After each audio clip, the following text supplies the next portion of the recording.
Hello friends, welcome to ICT Telugu. So ఈ వీడియోలో మనం how I cleared 100K in 2 weeks. So నేను ఫిబ్రవరి 14th అనమాట. So 14th 100K account purchase చేశాను. సో అది కూడా సీకే ఫండెడ్లో. సో సీకే క్యాపిటల్ అనమాట. సో ముందుగా సీకే క్యాపిటల్ గురించి చెప్పాలంటే మీకు అందరికీ తెలిసే ఉంటారు, వనాబీ ఛాంప్ అని. He was the main founder for this. Okay.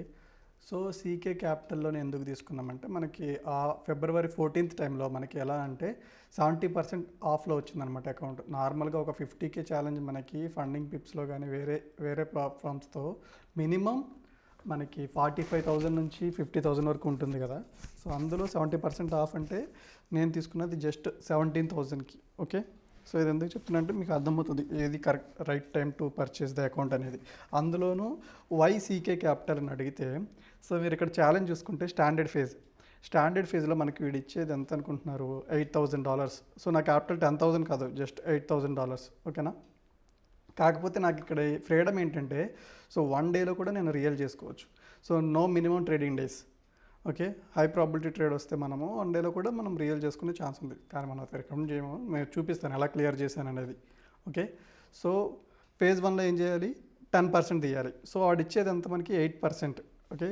ఎప్పుడైనా సరే మీ అకౌంట్ని, సో ఏదైతే క్యాపిటల్ ఇస్తున్నాడో అదే మీ అకౌంట్ సైజ్ అనమాట. సో ఎస్ఎల్ మ్యాక్స్ లాస్ ఎంత ఉందో అదే మీ అకౌంట్ సైజ్. ఓకేనా. నార్మల్గా నాకు ఫీడ్బ్యాక్ వచ్చింది, సో కొంచెం స్పీడ్గా వెళ్తున్నానని. సో ఈ వీడియో నుంచి చాలా నెమ్మదిగా చెప్పడానికి ట్రై చేస్తాను. ఓకేనా. సో వాడు నాకు ఇచ్చే మ్యాక్సిమం లాస్ అంటే అదే నా క్యాపిటల్ అనమాట. సో నా రియల్ క్యాపిటల్ ఎంత, $8,000. అంటే అదే నా 100%. అర్థమవుతుందా. సో వాడు ఏం చేయమంటున్నాడు, $10,000 చేయమన్నాడు. అంటే 120%, అంటే 8,000కి 8,000 తీసి పైన 2,000 తీయాలి. అర్థమవుతుందా. 2,000 అంటే 20% కదా. ఇక్కడ 100K అకౌంట్ కాబట్టి 10% అంటే $1,000 అవుతుంది. 20% అంటే $2,000 అవుతుంది. ఓకేనా. సింపుల్గా చెప్తున్నా. సో 8% ఇచ్చాడు, 10% తీసాం ఫేజ్ 1లో. ఫేజ్ 2లో 8% ఇచ్చాడు, 5% తీసాం, అయిపోయింది.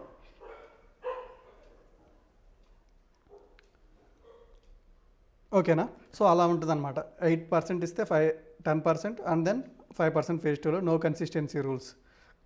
పేఅవుట్ క్యాప్ చూసుకుంటే మనకి డైలీ పర్ వీక్కి 50%, బై వీక్లీ తీసుకుంటే పేఅవుట్ 75% ఇస్తారు, మంత్లీ తీసుకుంటే 100% ఇస్తారు అనమాట. సో అది ఇందులో మేజర్ రూల్స్ ఏమండవు, జస్ట్ లాట్ సైజ్ ఉంటుంది. ఫారెక్స్లో 40 లాట్స్. ఓకే. అదే డైలీ లాస్ $4,000. అంతకుమించి పెద్ద రెస్ట్రిక్షన్స్ ఏమండవు. న్యూస్ కూడా ట్రేడ్ చేయొచ్చు. Okay. That's why CK capital. Okay. అర్థమైందా, క్లియర్గా ఉందా. సో ఇందులో ఇంకా మిడిల్ వేర్, లోయర్ వేర్ ఉన్నాయి, లైట్ వెయిట్ ఉంటాయి. సో వాటి గురించి మాట్లాడడం ఎందుకంటే అందులో మనకి కన్సిస్టెన్సీ రూల్స్ ఉంటాయి, మీరు కావాలంటే అవి చెక్ చేసుకోండి. ఓకే. మెయిన్ స్టాండర్డ్ ఒకటే నేను ఫోకస్ చేయమన్నది, అందుకే వాటి గురించి ఎక్స్ప్లెయిన్ చేయట్లేదు. సో సీకే క్యాపిటల్ మీరు తీసుకుందాం అనుకుంటే రైట్ నౌ 50% ఆఫ్ నడుస్తుంది. అలాగే ఫ్రీ రీసెట్ కూడా ఇస్తారు. ఫస్ట్ టైం ఫెయిల్ అయినా సరే మనకి సెకండ్ టైం ఛాన్స్ ఉంటుంది. సో మన డిస్కార్డ్ ఛానల్ ఎవరైతే జాయిన్ అవ్వలేదో, సో వాళ్ళు అక్కడ జాయిన్ అయితే ఇవన్నీ చూడొచ్చు అనమాట. ఫ్రీ డిస్కార్డ్ ఛానల్, పబ్లిక్ ఛానల్లో మనం ప్రాప్ ఫామ్స్ గురించి పెడతాం అనమాట. ప్రాప్ ఫామ్స్లో 50% ఆఫ్ ఫ్రీ రీసెట్ అని ఉంది కదా. సో ఇది ప్రజెంట్ నడుస్తుంది 50%. సో ఎవరైనా తీసుకోవాలనుకుంటే మన రెఫరల్ లింక్ ఈ వీడియో కింద పెడతాం. సో త్రూ దట్ తీసుకోవడం వల్ల మన ఛానల్కి ఎంతో కొంత హెల్ప్ అవుతుంది. ఓకేనా. సో అది సీకే క్యాపిటల్ గురించి. ఇప్పుడు మనం చేసిన ఛాలెంజ్ గురించి చూద్దాం. ఓకే. సో నేను ఎప్పుడు తీసుకున్నానని చెప్పాను, ఎగ్జాక్ట్గా 14th అనమాట. సో 14th ఫిబ్రవరి అనేది సాటర్డే అనమాట. సో సాటర్డే కాబట్టి మనకి ఎలాగో అప్పుడు ట్రేడ్ చేయము. Okay. So 1 second, let me అది ఓపెన్ చేసి చూపిస్తాను మీకు. ఛాలెంజ్ ఫేజ్ క్లియర్ చేసిన డాక్యుమెంట్ వేరే, ఇది ఫండెడ్ అకౌంట్ది. Okay. Here the challenge phase. So మీరు ఇక్కడ చూస్తే, okay, purchased on 14th Feb. ఓకేనా. 14th Feb సాటర్డే, తర్వాత 15 Sunday, 16 Monday. So Monday trade చేయలేదు మనం. ఓకే. అర్థమవుతుందా. మండేలో వాల్యూమ్ ఉంటుంది, అయినా మనం చేయాల్సిన అవసరం లేదు. హై ప్రాబిలిటీ సినారీ ఉంటే చేయొచ్చు, చేయొద్దని కాదు. హై ప్రాబిలిటీ సినారీస్ ఉండి, న్యూస్ ఉండి, కొంచెం వాల్యూమ్ వస్తుంది అన్నప్పుడు చేయొచ్చు.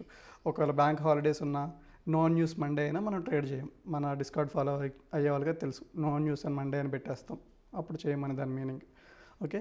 సో 14th ఇది లైక్ 14th పర్చేజ్ చేసాం, 15, 16 అయిపోయినాయి, 17th. ఓకే, 17th అనేది నాకు డే 1 అవుతుంది. ఓకే, డే 1 ఇది 1 minute 1:5 ఎంట్రీ. సో మీకు నార్మల్గా చూపిస్తున్నాను అనమాట విత్ MT5 ఎగ్జిక్యూషన్స్. ఓకే, ఎవరైతే మన డిస్కార్డ్ ఫాలో అవుతున్నారో మన స్టూడెంట్స్ సబ్స్క్రైబర్స్ వాళ్ళందరికీ తెలుసు మన ఎగ్జిక్యూషన్స్ ఎలా ఉంటాయో. సో మీకు జస్ట్ చూపిస్తున్నా హౌ ఐ క్లియర్డ్ అనమాట. సో అది ఎవరో ఒకరికి యూజ్ అవుతుంది సో ఇవి చూపించడం వల్ల. సో ఫర్ ఎగ్జాంపుల్ నెక్స్ట్ ఇవి నేను జూమ్ ఇన్ చేస్తున్నాను. ఓకే, సో నెక్స్ట్ వచ్చేసి ఇది ఇప్పుడు వెన్స్డే రోజు మీరు వెళ్ళి బ్యాక్ టెస్ట్ చేయొచ్చు ఆ రోజు అది జరిగిందా లేదా అని తెలుసుకోవడానికి. ఓకే, జస్ట్ యూజ్ అవుద్దని చెప్తున్నాను. ఓకే, మనం మార్నింగే వ్యూ అనమాట. సో ఏషియా హై లిక్విడిటీ తీసుకుని ఈ ఆర్డర్ బ్లాక్లో సెల్లింగ్ చూస్తున్నాం అనమాట. సో అది ఎప్పుడు జరిగింది? సో లండన్ సెషన్ ఒకటి క్రియేట్ అయింది, దాని హై లిక్విడిటీ తీసుకున్న తర్వాత ఏషియా హై లిక్విడిటీ తీసుకుని డౌన్ సైడ్ వచ్చినప్పుడు ఇది ఎగ్జాక్ట్గా న్యూయార్క్ టైంలో చేస్తాము. సో నా మేజర్ ఎంట్రీస్ అన్నీ సెషన్స్లోనే ఉంటాయి, London and then New York. So ఆ టైంలో 1:10 ట్రేడ్ అది. సో అలాగే నెక్స్ట్ డే ఇది ఎగ్జిక్యూషన్స్ అనమాట ఆ ట్రేడ్ది. ఓకే, సో మీరు వెళ్ళి వెరిఫై చేసుకోవచ్చు ఆ రోజు. అండ్ దెన్ ఈ MT5 ఎగ్జిక్యూషన్స్తో పాటు చూపిస్తున్నాను. Okay, for more reliability. So then తర్వాత థర్స్డే రోజు ఏం ప్లాన్ చేస్తున్నాను? ఇది గోల్డ్లో చాలామందికి ఫేవరెట్ పేరు గోల్డ్ కదా. సో ఇక్కడ ఏమైంది, ఈ స్వింగ్ లిక్విడిటీ తీసుకుంది. సేమ్ అలానే ఇంటర్నల్లో కూడా అలా ఒక స్వింగ్ లిక్విడిటీ తీసుకుంది. నా టార్గెట్స్ ఏమన్నాయి? సో ఇక్కడ వరకే ఉన్నాయి టార్గెట్స్. సో చూస్తే సేమ్ 1:5 బుక్ చేసుకుంటాం మనం. ఇక్కడ ఎగ్జిట్ అయిపోయాయి నేను.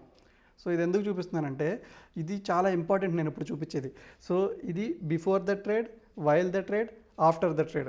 అంటే మనం ట్రేడ్ చేయకముందు ప్రీ ప్లాన్, ట్రేడ్ చేసిన తర్వాత అండ్ దెన్ అంటే ఎగ్జిక్యూషన్లో ఉన్నప్పుడు.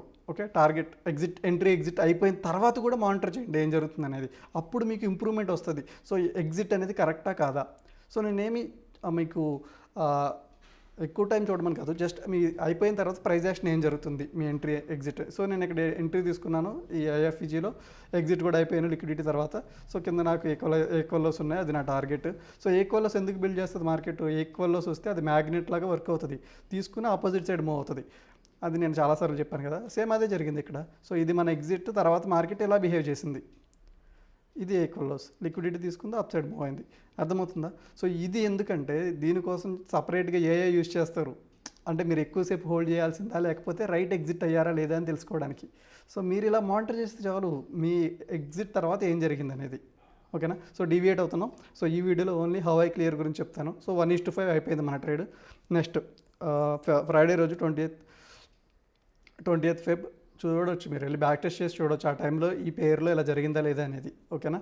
So next euro USD. Okay, 15 minute చార్ట్లో చూస్తే మనకి పైన లిక్విడిటీ ఉంది, ఇక్కడ ఒక ఫ్లిప్ ఉంది. So flip nothing but order black ఉంది అనుకోండి అక్కడ నుంచి. సో ఓకేనా? సో అక్కడ ఆర్డర్ బ్లాక్ దగ్గర లిక్విడిటీ తీసుకుని కిందకు వచ్చిన తర్వాత మనకు ఒక BPR ఉంటుంది, balanced price range. So balanced price రేంజ్లో ట్యాప్ అయింది, మనం ఎంట్రీ తీసుకున్నాం, ఎగ్జిట్ కింద వరకు ఉంది 1:5. ఇది కూడా సేమ్ ట్రేడ్. ఓకే, కాకపోతే నేను IFEG అయిన తర్వాత మార్కెట్ ఎప్పుడైతే ఈ FEGలు రెస్పెక్ట్ చేస్తుందో నేను మళ్ళీ ఎంట్రీస్ తీసుకున్నా. ఈ ఈక్వల్స్ దగ్గర ఎగ్జిట్ అయిపోయాయి, సేమ్ ఎగ్జిట్. సో ఎగ్జిట్ అయిన తర్వాత మళ్ళీ అప్ మే వచ్చింది. సో అది ఇక్కడ నేను స్క్రీన్ షాట్ పెట్టలేదు. ఓకే, 23rd ట్రేడ్ నేను మానిటర్ చేయలేదు, అంటే పెట్టలేదేమో పబ్లిక్గా నాకు కనిపించలేదు. ఓకే, అది నేను రీకాల్ చేసుకుంటాను. ఓకేనా? నెక్స్ట్ 24th Febలో మనం ఇక్కడ ఏం చూస్తున్నాం, ఇది USD CAD ఏం చేస్తున్నాం, ఇక్కడ మనకి రెసిస్టెన్స్ జోన్ ఉంది, పైన లిక్విడిటీ ఉంది. సో ఇదేమవుతుంది, నాకు డ్రా ఆన్ లిక్విడిటీ అర్థమవుతుందా, పైన ఉన్నది నాకు డ్రా ఆన్ లిక్విడిటీ, ఇదంతా ఒక ట్రెండ్ లైన్ అవుతుంది. సో ఇదేమైందంటే ట్రెండ్ లైన్ బ్రేక్అవుట్ ఎంట్రీలాగా అనిపిస్తుంది, కాకపోతే అక్కడ నాకు 5 minutesలో IFEG అయింది. అది కూడా ఒక రీజన్ అనమాట. సో బుల్లిష్గా మనకి డ్రా ఆన్ లిక్విడిటీ ఉన్నప్పుడు ఇక్కడ బై చేసుకున్నాం. అర్థమైంది, ఇది కొంచెం రిస్కీ ట్రేడే, ఎందుకంటే ఇది కింద తీసుకుంటే అది వ్యాలిడ్ అవుతుంది. ఓకే, ఒక రీటెస్ట్లో ఇక్కడ ఎంటర్ అయి ఉంటాయి. సో నేనేం చేశాను, ఇది బ్రేక్అవుట్ ఎంట్రీలా ఉంటుంది అనమాట. ఓకే, ఆ మూమెంటమ్ని క్యాప్చర్ చేసుకున్నా. ఓకే, ఎగ్జాక్ట్గా టైం జరుగుతుంది అనమాట. సో నేను చేసిన ట్రేడ్స్ అన్నీ టైం బేస్డ్. ఓకే, అందుకే ఆ మూమెంట్ అనేది అలా వస్తుంది నేను తీసుకోగానే. సో ఎప్పుడు పర్చేస్ చేసాం మన అకౌంట్?